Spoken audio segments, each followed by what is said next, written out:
The third season starting up of Martin Lawrence Presents the First Amendment Stand-Up exclusively on STARZ. So make sure you go out and order STARZ. It's a stand-up comedy show. I'm the host. Martin is the executive producer and kind of like the mentor and godfather. And we just put on some buck wild, crazy, outrageous comedians.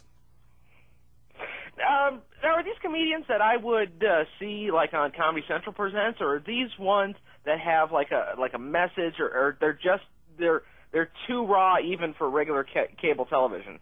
No, I think it's a mixture of all of that. Some of them are clean, some of them are raw, and you will recognize some of the faces from Comedy Central, from BET.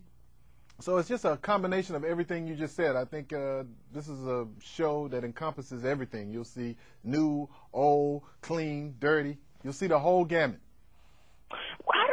How did Martin decide to do the show? What kind of possessed him to say, I think it's time for something like Def Jam to come back to the air? Well, I think that was me.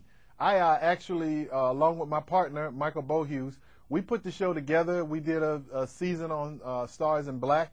And then I knew Martin from the past, and I brought the show, presented it to him. He liked the concept. He thought it was a great idea, as you said, to give back and to launch some careers, mine included, and he came aboard. That's really cool. What about stand-up comedy do you like doing? Why has it attracted you to the business? Well, I think just the gratification of seeing people happy, making people laugh, that instant gratification of people being able to step away from their problems and come and see you, and you being able to take them in a different world. It's almost like medicine.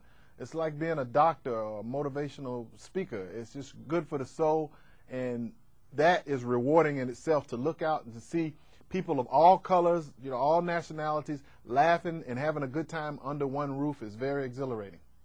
How long have you been doing stand-up? I've been doing stand-up for about 17 years, so this is really good for me. I think it's a great opportunity, and I think that people are going to be seeing a lot of me as a result of the show, and I've been doing it. I've paid my dues, and thank God I feel like I'm about to break through here with Martin. Have you seen like any sort of like either subtle or obvious change in stand-up comedy since you've started to what it is today? Yeah, I think it, like anything else, it has evolved. It has progressed. So, obviously with technology being what it is and society developing, stand-up comedy has done the same thing. It has really evolved, and it's getting better and better and better and better. Who are some of your influences in the world of stand-up? Well, obviously Martin. I was a huge fan of his when he hosted Def Jam. Always wanted to do the show back then. Unfortunately, I was just starting out, so to be able to come back and work with him again was a dream come true. But I like some of the older comedians, throwback comedians. Red Fox, I was a huge fan of Red Fox. Obviously, Richard Pryor. And George Carlin, who recently passed. I really loved his work. I didn't agree with his religious views, but I appreciated his stand-up comedy.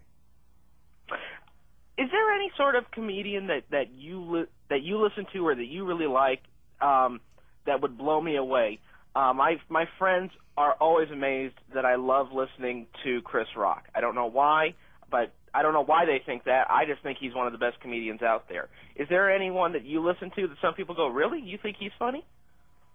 Offhand, I can't think of anyone offhand that I would say that about, that I listen to, that people go, wow, you think he's funny? Because I pretty much, being a comedian myself, I can appreciate every comedian and their angle and their take on things. So not one person in particular that just stands out that I would say, I think he's funny, and people would be surprised that I think that person is funny. I just respect the craft, and I think that all comedians are funny in their own way. What happens when a comedian doesn't do well just because of the audience? Can you kind of describe like that sort of atmosphere? Yeah, it's simple. They normally go out back and slit their wrists. I mean, that's the normal progression of what happens when you bomb on stage. No, it's just like. Well, what causes that? Like, because I've actually seen that, where a comedian who's doing a bit that in the past has gone great and gotten wonderful laughs just for some reason people weren't laughing. Seemed like I was the only one in the audience laughing. Do you know what causes that? Well, I mean, it's like anything else. I mean, you know, like your job. Some days you just have a bad day at the office, and that happens with comedians. I mean, we're people too, so you never know what happened the night before or what his mindset was before he went on stage. And then also sometimes, man, you just don't connect with the audience. I mean, comedy is about connecting with the audience. Whenever you see a comedian having a really, really good set, that means that he has found a connection with that audience and they're relating to what he's saying.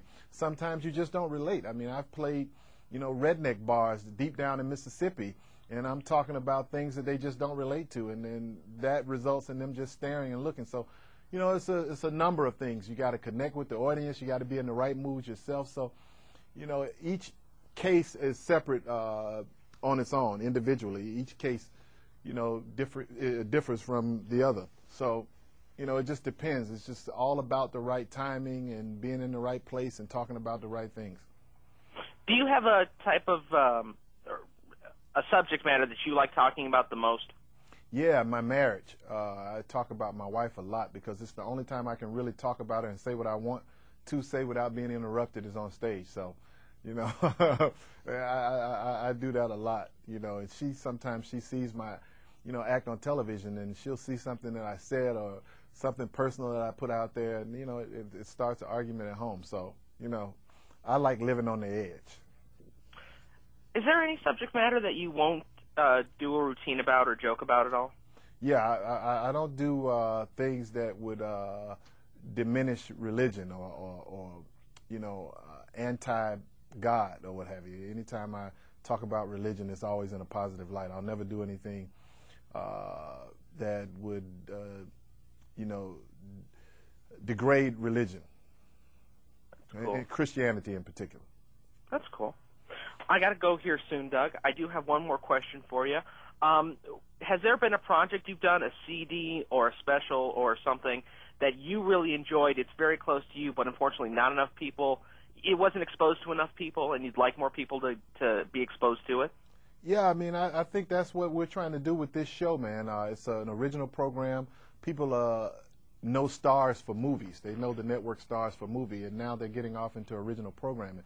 So I think it's important that this show be seen throughout the world. So that's why I'm encouraging everybody to go out, order STARZ, go to STARZ.com if you don't have it.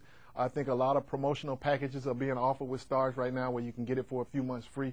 So please go to STARZ.com and watch this show, man. It's a great show. It gives comedians an opportunity that might not have it otherwise.